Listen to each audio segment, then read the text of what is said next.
Hello, everyone, and welcome to a brand new episode of the Need to Nerd podcast. I'm your host, Heezy, and I'm joined by Patrick O'Boyle. Also known as Paddy B. What's up, y'all? Welcome back to the Need to Nerd podcast. So stoked to be here today. Dude, me too. And I'm excited for our topic. It's one Yeah. that's a little heated. I might get a little heated while we talk about it, but I'm excited to talk about it, and that is the ever wonderful world of physical media. And something that's close to my heart, to be honest with you.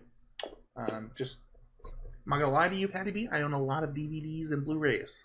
No way, me too. I panned my camera to the right here.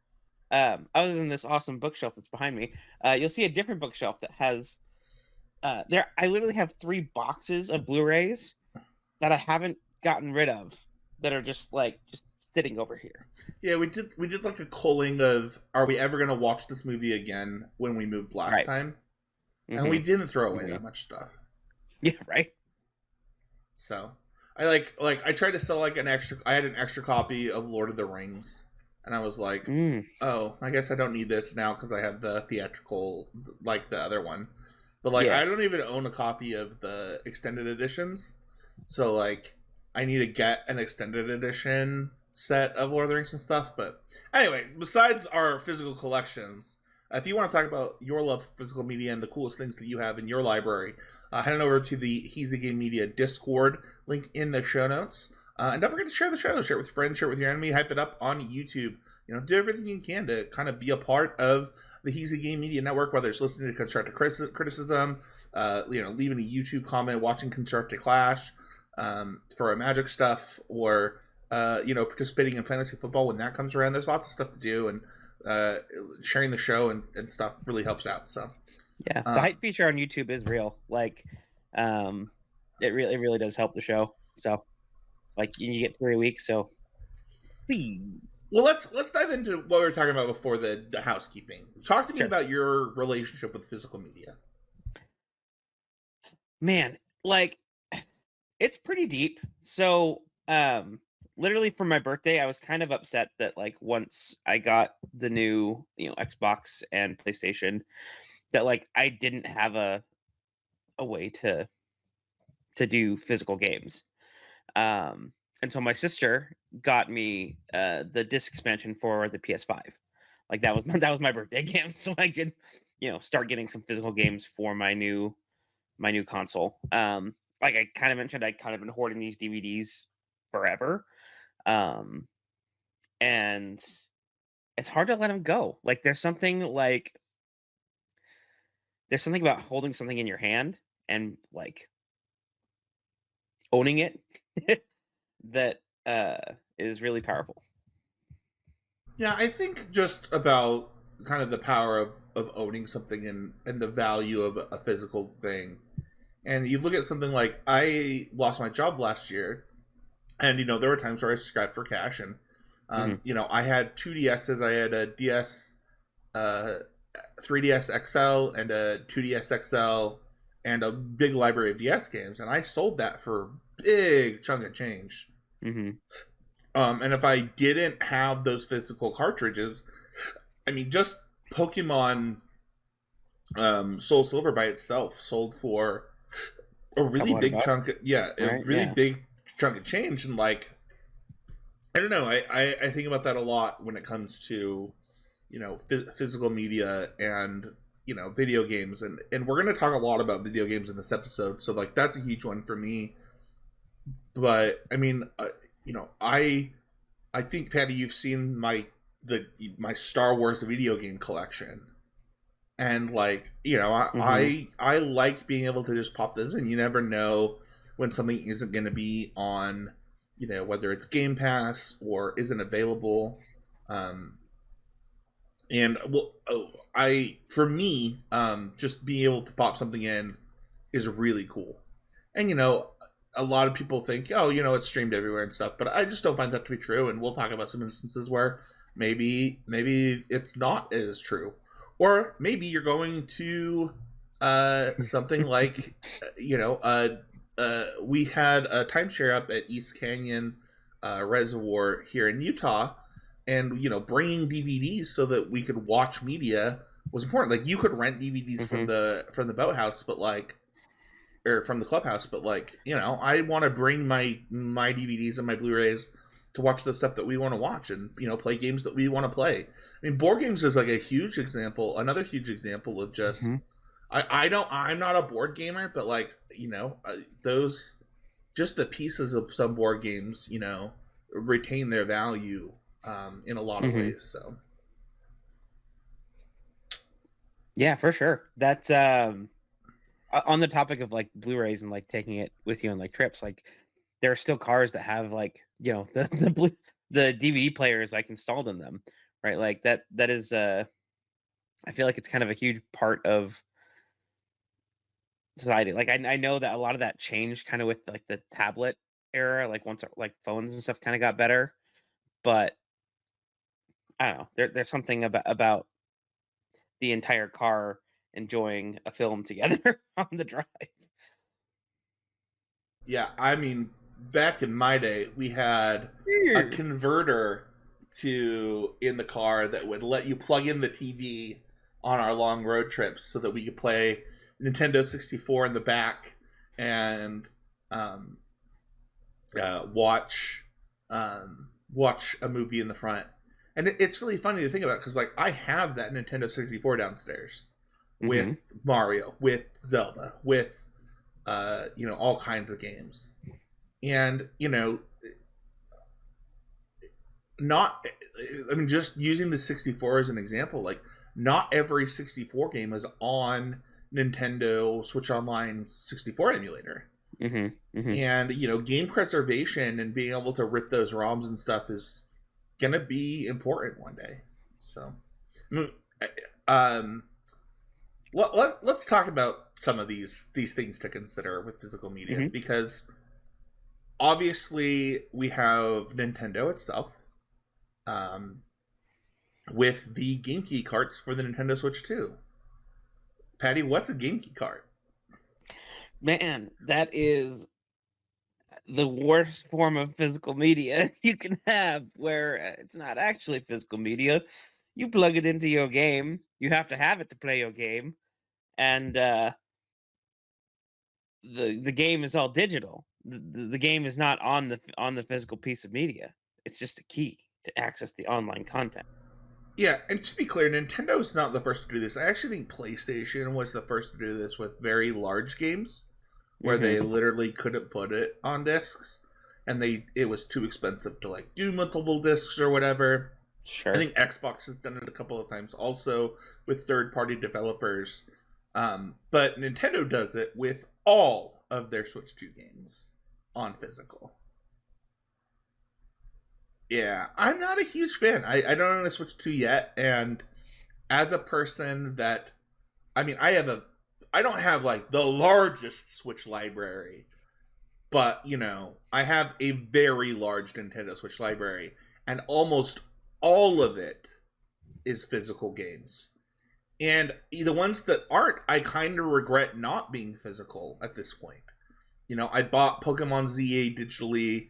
I bought Mm-hmm. um I bought Firehouse. Wow, Fire Emblem Three Houses. We bought the sandwich Mm-hmm. shop, man. Fire Emblem Three Houses digitally, and both of those I always regret that they're digital. Like every time, I mean, there are nice things about it, but not being able to like pop in that game, for example, into Maxwell's Switch is rough. It means that he has to play on my Switch Online account in order to access those games, and Yeah. that's not the best. Game key cards are mono bad. I don't think that there's anything good about them. Mm-hmm. Um, when I own a Switch 2, will I buy them? Probably. I like having the physical thing in my hand and my to show off in a collection and to go through and stuff. Maybe it's just my age. Yeah, the fact that it's like associated with your like, because you can't like resell them, like, right? Because it's associated with your Nintendo account. Yeah, it sucks. And it really goes to show like a real problem in in physical, like a real problem in physical media, by preventing. I mean, think about it, just not just like person to person sales, but like if I give a game to GameStop, Yeah. They like, can't pay you for it. They can't resell it. so it's a huge problem. Um, Patty, what do you know about the recent PlayStation update? So I saw this and I started like digging a little bit. Um so I what something happened with like the license change of like a one-time game check? It's not a one-time game check. Um, okay, so there was a bug when it first happened, where uh, basically all games had this, but they fixed it. But basically, from now on, anytime you buy a digital game from PlayStation, it is on a 30-day license, and then it checks in 30 days that you have the license every 30 days. So if you are not connected to the internet after those 30 days, you cannot play the game. What? And this is for all games sold on the PlayStation Network from here on out. If you're not connected to the internet. And your 30-day timer is up, you cannot play the games you have purchased. Hmm. Hmm. That seems really bad. It is really Like bad. it first off, I think the way that our like that human life has moved into a place where I think the internet is so essential. It's basically a human right, right? Like there, everything is done on the internet, and it's impossible to really be without it. Um, so what happens if like the week that they do their the week they do their check, I didn't pay my internet bill, and You cannot play the game. and you're just locked out of the game forever. No, Even if like the next time you connect to the internet, it will check. oh yeah, that's not great. That sometime you will like there could be a period where you have bad service or something's down and you can't play your games. Yeah. Like say the storm knocks out the internet. Oh shoot, I can't check. I can't do the check and I don't get to play my games. Yeah, if you live in a place with like lots of hurricanes, right, and like your internet's down for 15 days, and during 7 of those days would have been your check, like, sorry. Yeah, that's I pretty mean, dumb. I don't think that a lot of these changes are going to last. You know, the UK and the European Union, the EU, are both fighting against this type of behavior, because their governments fight for them, and Yeah. What a coincidence. yeah, No. what a concept. Yeah. Yeah, and like, uh, it's been really funny to kind of see the changes that like somebody like Xbox is making in response to the backlash that PlayStation is getting. Mm-hmm. And you know, if a lot of people are like, hey, if digital ownership is not ownership, then pirating is not stealing. Yeah. Like, straight up, if I don't own the game that I'm buying, then stealing it is, then pirating it is not stealing it, because nobody can own it. Right. Yeah. If there's not an owner to steal it from, Yeah, then like, you weren't gonna sell it to me anyway, so like, so it's really, which, you know, I don't condone stealing, but it is I think PlayStation is setting a really bad precedence, like really really bad, and the backlash that they're getting is appropriate. And I know that like longtime listeners are like, Spencer, you're just a PlayStation hater, but I don't think that's it in this case. I think that Sony is actively hurting their relationship with consumers, and they should be ashamed. I think that it's really bad, and I don't think that anything good will come of this unless they get sued into oblivion and we start to own our games again. Yeah. So, Yep. That's um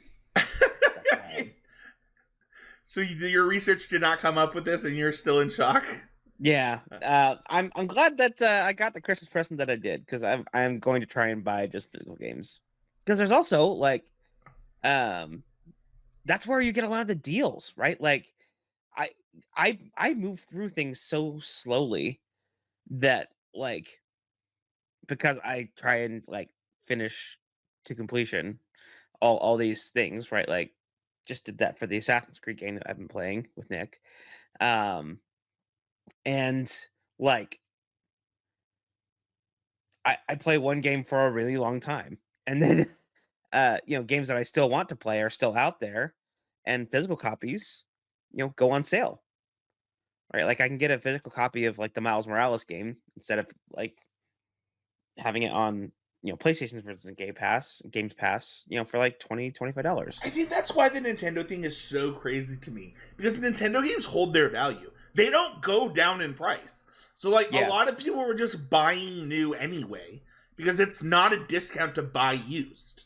Yeah. So like where was Nintendo losing money? Anyway, uh and this is just video games, right? Like, this is just one form that everybody knows there's a problem with. It's, I think that we could all shout from the mountaintops how video game preservation needs to happen, and Hmm. we can talk about the Wii eShop shutting down, the internet for Nintendo DS shutting down, like all kinds of Hmm. things from Nintendo. Um, I know, for example, I once bought a digital copy of Dragon Ball Z Budokai 2 on the Xbox, and I still own that. I can see that I own it on the Xbox store. Guess what? You can't download Dragon Ball Z Budokai 2 from the Xbox store. So do I own it? Yes. Is it available to download? No. Because they haven't made it for the Xbox One or the Xbox Series X. And that's just not their priority, right? Like, they're about making new games Yeah, I couldn't. and I not think not I think that not one's reconfiguring old not games not to. Konami. What is it? Konami? I don't remember who did Budokai. Um, but yeah, like there's real problems in the video game space. Now we have another problem with digital versus physical media in how we're releasing things. Whether it's movies, TV shows, things like that. Um, I'll start with. I meant to put this in the show notes, and I actually. Oh, oops. And I don't think I did. Okay. Did you know that for. I'm going to double check myself on this, but I believe. That's good. I'm glad we're double checking before we just like spit out facts.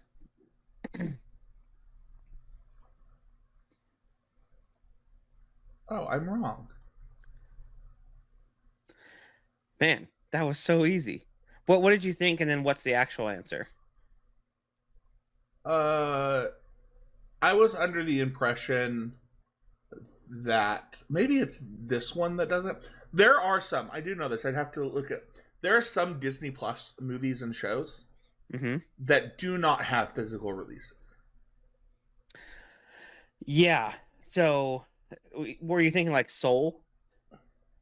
Does Soul not have a physical release? I don't think so. It was in that. It was came out on Disney Plus, or like, the. I don't know. That would be What? wild. That movie's so good. Some of the Star Wars stuff didn't get like special editions or Oh, like sure. stuff like that. Okay. Here's the thing. I'm using Disney as an example, but I actually think others have done this as well. Hmm. Um, and we have this Avatar: The Last Airbender movie debacle, where the movie was set for a theatrical release. They took it out of theaters. They're gonna put it on Paramount Plus, right? Okay. somebody leaks the movie online. Okay. So now it's like, okay, well, let's do. So that's already a problem with like the way digital media is working. Is that somebody emailed the movie, somebody got the movie and leaked it, right? Whereas like if it was this physical thing that they were sending, or I don't know, like back in the day, that could not happen. And I just I worry that something like that is time locks when you can get the physical release of something. So if how long will it be on Paramount Plus to get Paramount Plus subscriptions before they release a physical copy of it? Do they release a physical copy of it? And I think about things that you can't have access to. I mentioned Dragon Ball Z Kakarot or Dragon Ball Z Budokai 2 on the Xbox, but like Digimon the movie, like I think it might be on Amazon now. But I'm gonna check that right now. But for a long time, it was not available to even purchase or rent or anything on any streaming service. And That's it's crazy. Not even like YouTube? It's no, not even on YouTube. There was a version on YouTube that was illegal. Right. That's how you would watch it. Right. But like that is like a beloved movie that just you could not watch if you did not own. It's still not on Amazon. You cannot buy Digimon the movie. Wow. Like, that's a problem. It's pretty crazy. How do I watch this movie, Patty? If I want to watch this movie and I don't own a physical copy, how do I watch it?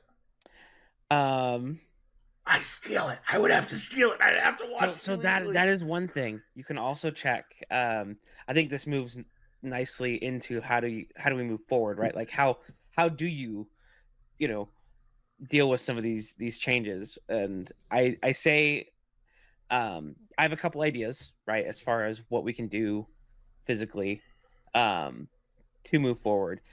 Public libraries are awesome.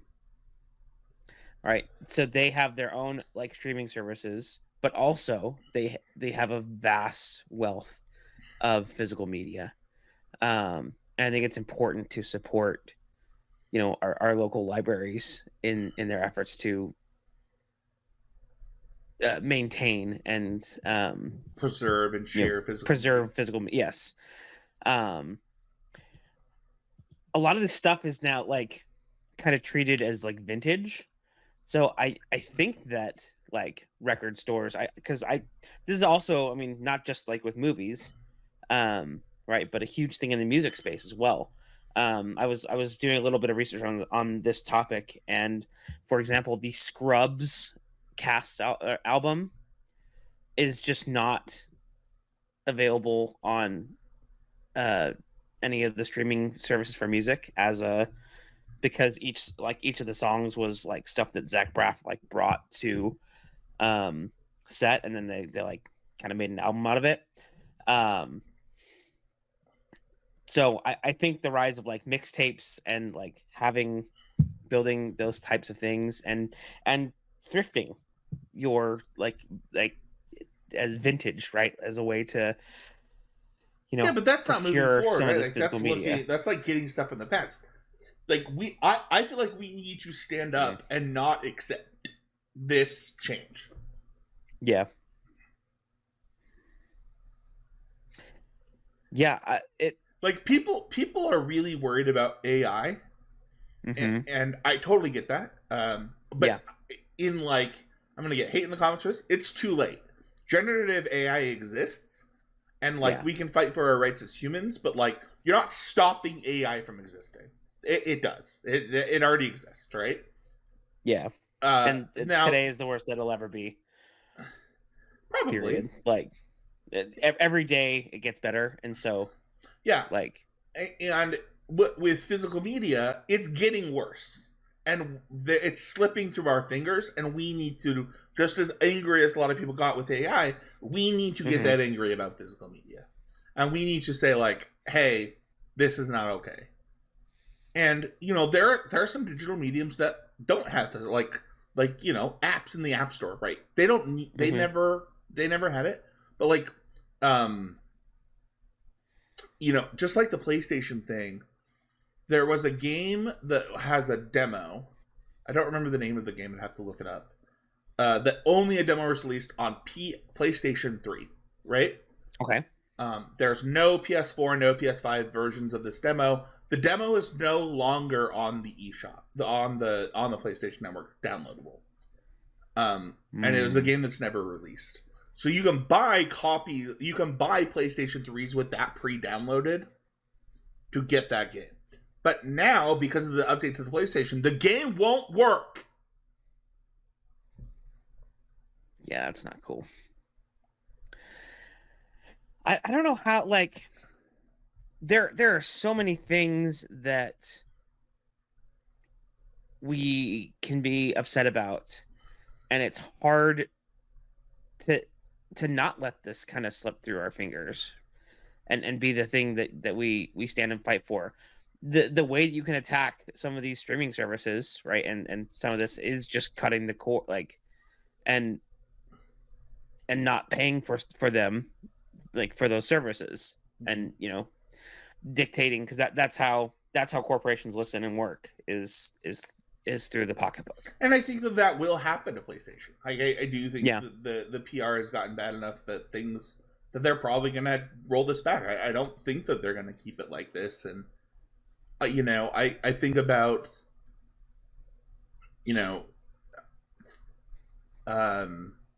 there are companies that maybe won't listen. Amazon's whole you didn't really buy this thing, you don't own it.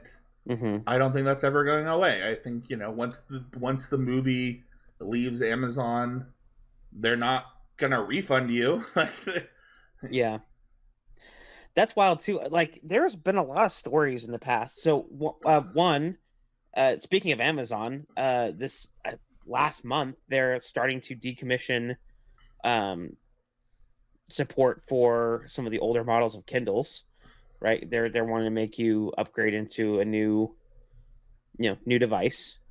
And then, like, before he passed, I remember this was a big story about Bruce Willis and, like, his vast iTunes library, and, like, who gets that when he's gone, right? Like, it's hard, man. When everything's online, it's not something that you can, like, if Apple's, even though you paid 99 cents for the song, right? That, I guess, that doesn't give you ownership of the song, like, of that in your library. Like, it doesn't make sense. It's hard, man. And I'm not gonna sit here and, like, say that there are things that I should fight for that I do. That how do I say this? There are things that I should fight for that I don't. I mean, in a perfect world, none of us would buy Nestle products. They're literally the worst company on earth. Yeah. Like, hands down, like, the worst company on the planet is Nestle. Guess what? Pick Nestle, your evil bad guy. Nestle owns everything. Yeah. I once was like, all right, I'm going to do it. I'm going to not buy a Nestle product. I then looked at how hard it would be to not buy a Nestle product and live a normal life, and was like, I am not in a situation where I can do this right now. Like, yeah, I'm not. There's no way for me to do this. And, maybe that's going to eventually be the point with physical media, but it's not right now. And I hope if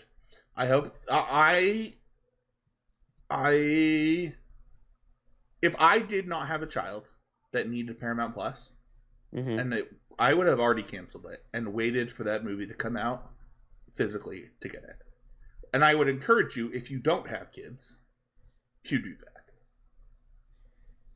To say, hey, you don't get to attack an industry in the movie theater. Hold this movie hostage. We will wait until you release it physically to buy it. Yeah.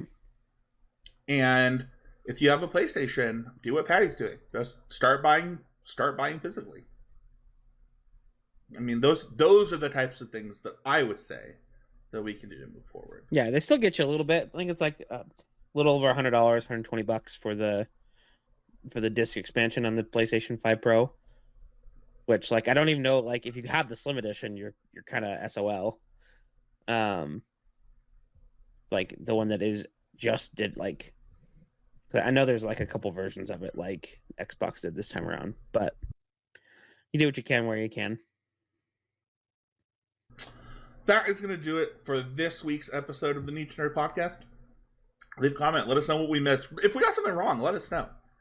Yeah, like we try to be accurate, but we're not perfect. We even fact checked ourselves a couple times on this episode. Yeah. I'm like, actually, no. Wait a second. Leave a Spotify review, leave a YouTube comment. It really does help out the show. Like you said, hype it up. Where can people find you? Where can people find you, Patty?